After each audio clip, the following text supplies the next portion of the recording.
What's up, everybody? Surprise view, Johnny Ray, 5R Recovery coming at you. I'm reading my word and I'm reading the devotional and I'm sitting here going over things in my head, and I just had to talk about this view, this understanding of what's going on in the world that popped into my brain. I mean, let's establish something real quick. Sorry if I come off, I haven't, I'm sitting here doing laundry, just finished my devotional, just finished reading the word, and I'm like, when did we stop considering and thinking that addiction is not sin? Addiction is sin. That's what addiction is. It doesn't matter the form of addiction. 5R Recovery, remember, defines addiction as anything other than God that you use to know the effects of life or to numb the things that are going on in the world is an addiction, right? And it's also a sin. People are taking their eyes off of God and putting it on these labels, right? Just because a person is addicted to sex and another person is addicted to heroin doesn't mean that the addiction is not the same. Are you following me? It's why I have such an issue with different programs that specifically focus on drug addiction as the thing that needs to be fixed. The thing that needs to be fixed is your connection with God, your relationship with God. That's what needs to be fixed. It needs to be understood that addiction is just sin, just like all the other sin, and that sin can only be taken away by God. That's what we live in, this bubble. And I feel like sometimes when I'm hearing these stories and I'm researching and I love watching videos and I love reading and I love, researching and developing and all these things. And I feel like we're in this bubble of misconception, right? Of like what reality really is. It's like, I feel like we've ingrained a generation of people who have lost touch with their purpose in life. We are not here to build and have friendships. We're here to build discipleship. We're not here to be friendly and careful. We're here to bring people to God.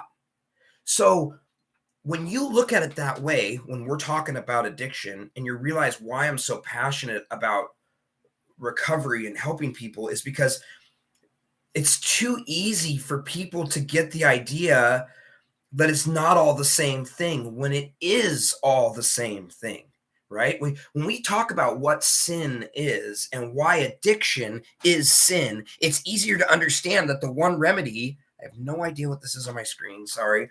I have, you have to understand that God can answer the question, right? God has the answers. God is the answer, right? But it's so interesting that this instant gratification, this self-entitlement, if you will, this lack of community, this lack of connection, people don't believe can all be restored by God.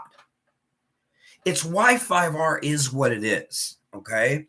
Now, I know when you subscribe to my channel or you go onto my videos, my first video ever done is posted at the top. Again, I'm not a very big computer guy. I don't know how to do all this stuff to my channel. The point is I want to get the message out. So if you're watching this, please subscribe and please, comment and do the thumbs up thing, whatever. If you don't, it doesn't matter, because I believe God uses these videos to reach the people that are necessary when they need. Amen? Right. Let's talk about it. We live in this self-entitled, instant gratification type of world. We live in a world where we expect results instantly. When I was thinking last night, I kept thinking over in my head, and when I get into these thoughts, I get really erratic and I start writing on whiteboards and pieces of paper. What is the difference between habit and addiction? Would you say it's a progressive inclination, like it's a progressive growing, right? What is that? What changes somebody from a habit? Let's talk about it, okay? I wake up every single day, I have a cup of coffee. Is that a habit or is that an addiction? How do we define the difference between a cup of coffee and having more than one cup of coffee a day? Do we go through the method of anything in moderation is okay? Because if we use that theory, then people can use Coke and meth and crack so long as they don't increase their usage, right? These are the conversations that need to be had in the world today before making decisions as a whole to affect a community, a city, a state, a country.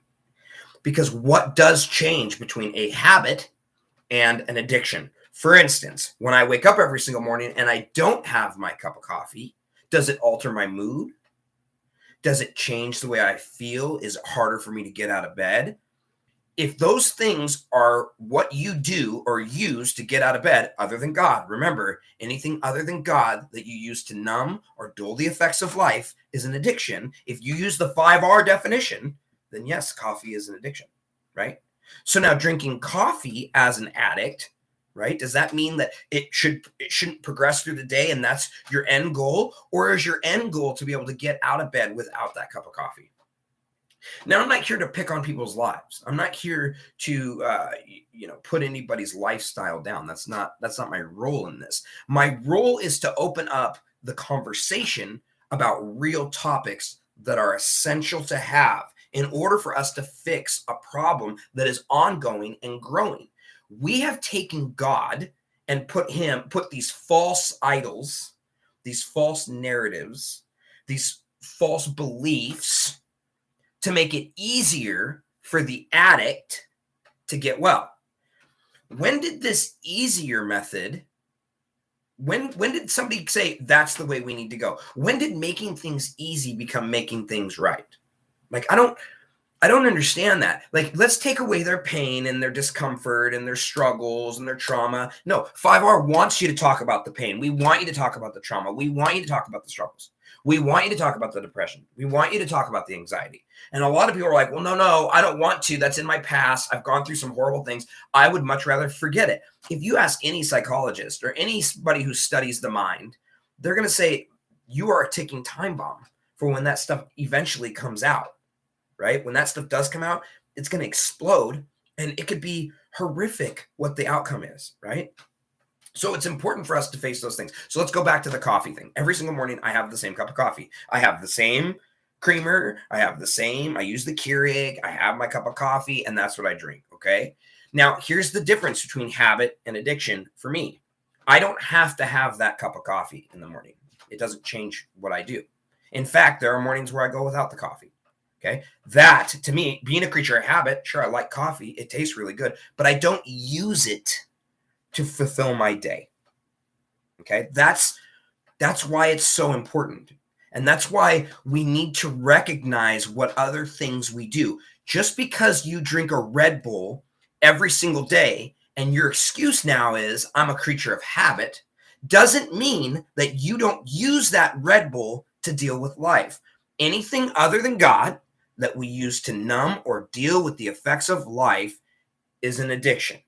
So you're an energy drinker, you're still an addict. This is why I have a tough time when people are like, well, I'm a recovering addict, or I'm an addict, right? That's what people say. Hi, I'm Johnny Ray, I'm an addict before they go into a meeting, okay?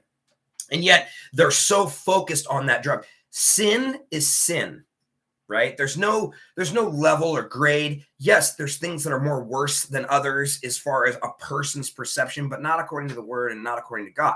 Sin is sin.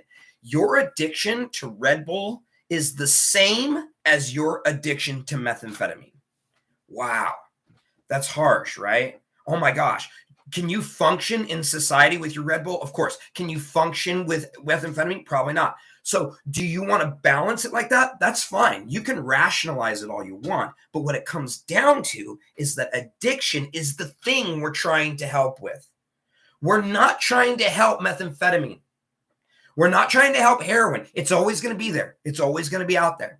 Okay. We're trying to build you strong enough to, it doesn't matter that it's out there. And we're trying to build your relationship with God. That's what it is all about. That's why people go out and relapse, is because it's not the addiction they're trying to fix. It's the heroin. It's the replacement. We talked about this in the other night in the meeting. What do you replace your drug of choice with? And there were all sorts of answers. Sex and cigarettes and vaping and Red Bull and energy drinks and pot and whatever. Oh, I don't smoke meth anymore, but I drink. It's like, it's an addiction. So your cigarettes, your energy drinks, it's all the same. Yes, some can function on some and some can function on others. But the point is that it's the addiction that we're trying to fix. And I feel like these other programs, they're specifically there to take away your addiction and not replace it with something that you get at a store, but replace it with a pharmaceutical. I encourage you to look up these things. For whoever watches this video, I know I don't have a huge audience, but I encourage you to look up who created fentanyl, who created Oxycontin, who created methadone, who created Vicodin, who created Percocet, who created Suboxone, right? Who created all of these things? And I want you to look at how many lawsuits they have against them pending. I want you to see how they instantly switched their business names when they came under scrutiny, okay? And I also want you to understand that how often people die from these prescription medications as compared to street drugs. We know for a fact fentanyl killed 106,000 people last year, more than any other drug. So more than heroin, more than methadone. Where'd the fentanyl come from, right? Comes from South, comes from China, right? Comes from different countries that are importing it into our world and giving it. Now there's no more white, there's no more black, it's blue. Now I know I've gone into that conversation. That's not what this conversation is about. But I want you to open up your mind and understand that what we are facing here is evil. It's sin. It's darkness. It's not addiction. It's behavior. It's a mentality. It's a mindset. We're creating a weak generation of people who expect you to take care of me. That's what it is. They've lost their connection with God. They worship themselves rather than worship our Lord and Savior. That's what it is. And people don't see it. And I watch and I research and I'm like, oh my gosh, it blows my mind.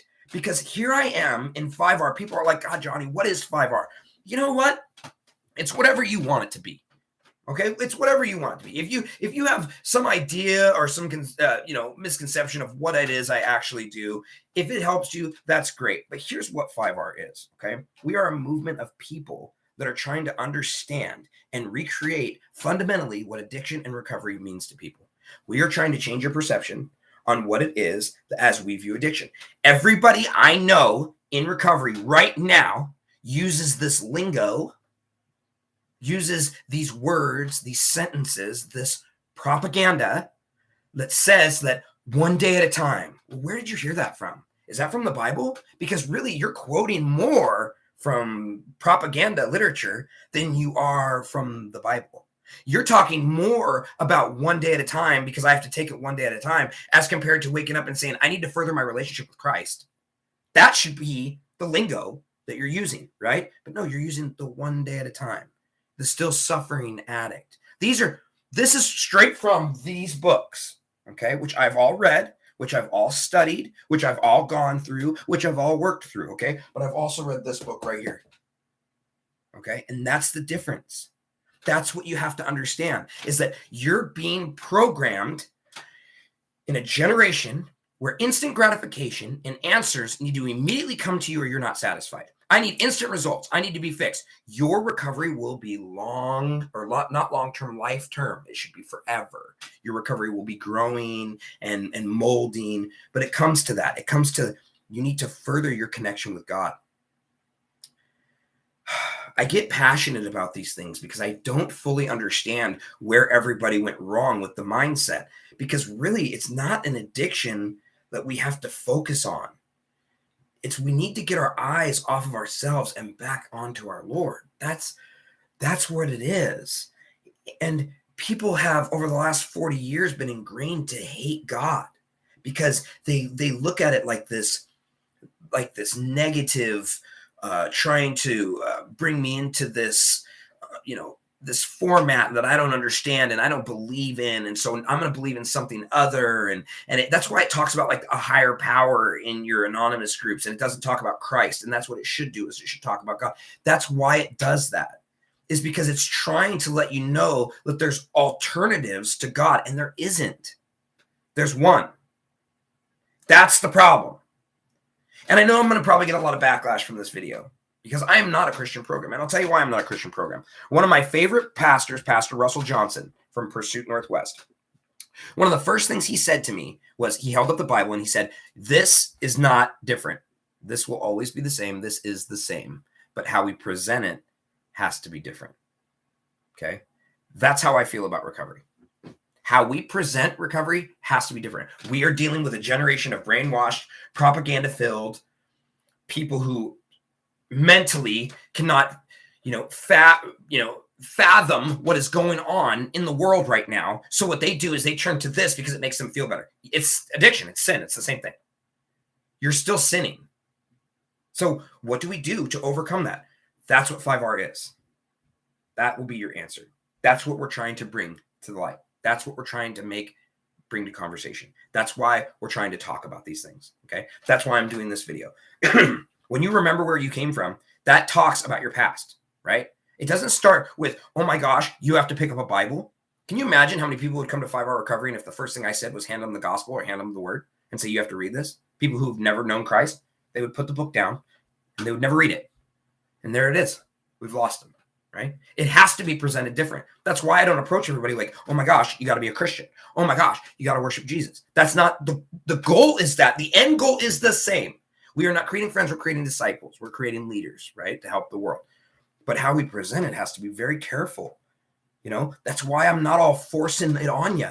That's not why I don't get right in your face about God and Jesus and all this stuff, because people have been programmed to not understand that that's the answer that they need. They think the answer is instant gratification. I'll give you another thing about instant gratification. You got to think when the Bible was written or when the church was made, there was no technology. Okay. Technology, social media in general, internet, has instantly rewritten the way we view the world.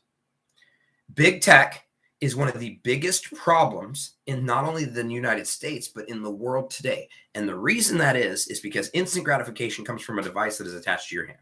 Okay. Take that device away, put a Bible in it. That's the difference, right? Take the book and put it in your hand, take the phone away, and just go for like 5 days and see how you feel. Your phone is your addiction. Your phone is just as bad as methamphetamine, if not worse, right? Because you can't live without your phone. So your phone, your computer, all the stuff that you do every single day, this is addiction. So every single person in the entire world is what? Is an addict. And if every single person in the world has a phone or technology or turns to these other things to make themselves feel good other than God, which is what 5R's definition is, right? Then what is it? Sin. We're all sinners. There's your answer. What do you do to work on it every single day? Do you go to meetings? Do you go to more meetings than you go to church? Do you read more propaganda books, cult books, than you do the Bible? Those are what you should be trying to balance. That's what the answer is. That's what the understanding is, right? And I know I get passionate about this because I have been researching this stuff for 4 years. For the last 4 years, every day straight, studying every type of anonymous program, reading the word, joining other groups and programs and seeing how things operate, studying big pharma and big tech and big tobacco, studying politics, studying things that when you look at these things, you just go, what happened? Like when did God get taken out of everything? And when did God become by different names? There is no other name. There's one name. That's why it's so important for us to establish what we're talking about today. Is because this instant gratification, when you want an answer to something, see, I was lucky. I was raised before cell phones, right? I was an 80s kid, right? Before a cell phone was in every single person's hand, right? Where social media and smartphones and stuff. When I wanted to get an answer to something, I would ask an elder, or I'd go to a library, or I'd read a book, okay? That was truth because that was what was in our hands and in front of us, right? Now you Google it. So when people have a question in school, for instance, they just Google it, right? Oh my gosh, what is 1 times 3 to the 4th power or whatever, right? Boom, Google it. There's the answer. It took no thought because your thought is now in your hand, right? It's instant gratification. That's why addiction has changed, which is why we have to present it differently, because we're trying to reprogram the wires in a brain that now have been all mixed up and all misconstrued. And now we have this generation of people that are like, oh my gosh, I need you to take care of me because I need instant gratification, because I have been grown up in an era where all my answers are right here and I don't read a book. I just go on my phone. I have an app for that, right? That is just as bad as methamphetamine. It's just as bad as fentanyl. It's all addiction. It's all sin. And this is the point of 5-hour recovery. This is what we're trying to do. Let's just establish grounds for discussion. Let's just open up the books and go, let's go. Why is the first step, I was powerless over my addiction and my life had become unmanageable? You're not powerless over anything. I don't believe a person is powerless. What are you, a victim? You don't have any power? I mean, come on. You know where power comes from? God. God empowers you to take responsibility for your damn addiction. Well, I'm powerless. My life had become unmanageable. No, you're full of sin. That's the problem. That should be the first step. Should be the only step, right? It's not powerless. My life had become unmanageable. It has to do with I'm a sinner and I need to further my relationship with God. Boom. That's the first step. That's it. Turn my will and my life over to a power greater than myself. No, turn my will and my life, surrender to Christ. That's it. Right? When people try to rewrite these things, like you can't rewrite the Bible because you didn't write it to begin with, right? You can't depict what it says because you didn't write it, right? So why do we have all of these propaganda machines coming out with literature that have convinced you that you're a victim and you suffer from a disease of addiction and now you're powerless over it, and that you need to turn your will and your life over to a power who you believe gives you, oh, you are the person that gets the ability to choose your God? I mean, what kind of a society do we live in here, people? This instant gratification is something we need to discuss. This instant gratification, this addiction is sin. This is a topic that we have to talk about. And you want to join us? You watch us? Are you in the Everett area? Come Tuesday night. I think that's what we're going to talk about. I think we're going to talk about how addiction is sin. I'm curious about how people are going to view addiction and sin in general and why it's so important for us to discuss this topic.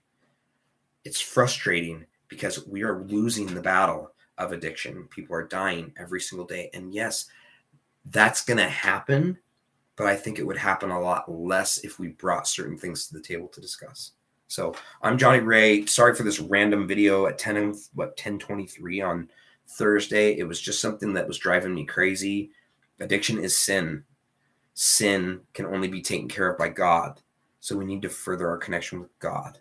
Stop going to meetings as much as stop, don't go to meetings as much as you go to church.